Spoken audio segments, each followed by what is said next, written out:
Je suis Franck Serge Akakovi. Je travaille pour le PDM et j'ai à charge la formation des entrepreneurs et des artisans ainsi que la promotion des matériaux locaux. En réalité, le PDM, c'est le programme de développement des infrastructures économiques et marchandes, qui est un programme financé par la coopération suisse et qui est mis en œuvre par un consortium d'ONG, notamment SNV, APIC et Swiss Contact. L'objectif donc de ce programme, comme vous en doutez, c'est d'accompagner donc les communes, c'est d'accompagner un certain nombre d'acteurs à pouvoir donc mobiliser davantage donc des ressources. Et cela passe par la réalisation d'infrastructures économiques et marchandes.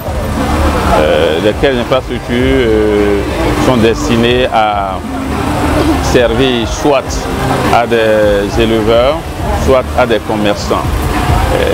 De façon générale, nous avions 6 infrastructures que nous réalisons donc dans le Borgo à Libori. Il s'agit donc du marché international de Malambi que nous sommes en train donc de reprendre entièrement donc en matériaux locaux. Il s'agit aussi donc du marché à bétail, de Gogounou, de Derassi, de Tchaourou. Mais le focus de toutes ces interventions, c'est les matériaux locaux. Et le modèle constructif que nous avions adopté, c'est le BTC. Simplement parce que le BTC offre un certain nombre d'avantages. C'est vrai, il existe suffisamment donc, de matériaux locaux, mais ici, nous avions donc fait ce choix parce que justement autour de nous, nous avions donc ces matériaux-là. Nous avions donc la terre. Nous en avions suffisamment dans le Borgo à Libori. Même lorsque vous sortez du Borgo à Libori, vous êtes au Bénin, vous en avez sur le plateau par exemple de Calavi et un peu partout.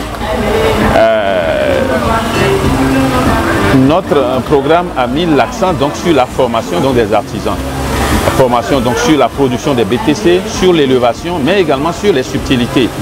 Et en cela, il y a une démarche méthodologique qui a consisté donc à identifier les besoins de formation, à mettre un accent donc sur les points saillants, à également donc mettre l'accent donc sur les questions donc de normes.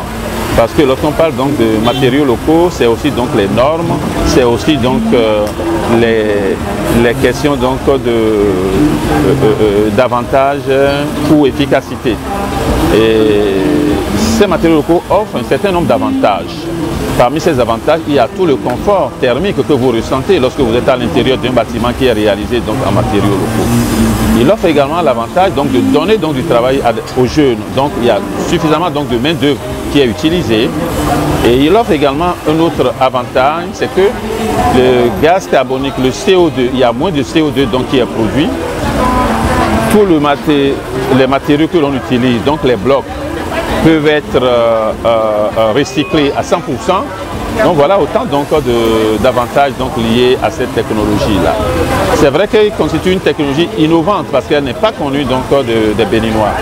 Aujourd'hui, au moins dans le Borgo à Libori, il devient donc une technologie donc, qui est connue et qui est en train d'être acceptée donc, par certaines personnes.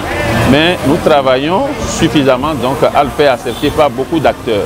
Et c'est ce qui justifie aussi donc, notre présence ici sur cet espace donc, du Stade de l'Amitié où s'organisent donc les journées de l'habitat. L'objectif pour nous, c'est de montrer ce que nous avions fait à travers donc, de la documentation, à travers donc,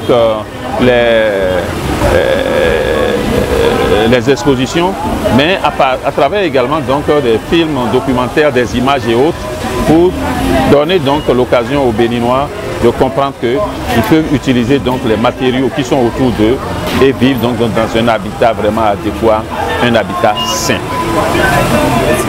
C'est moi.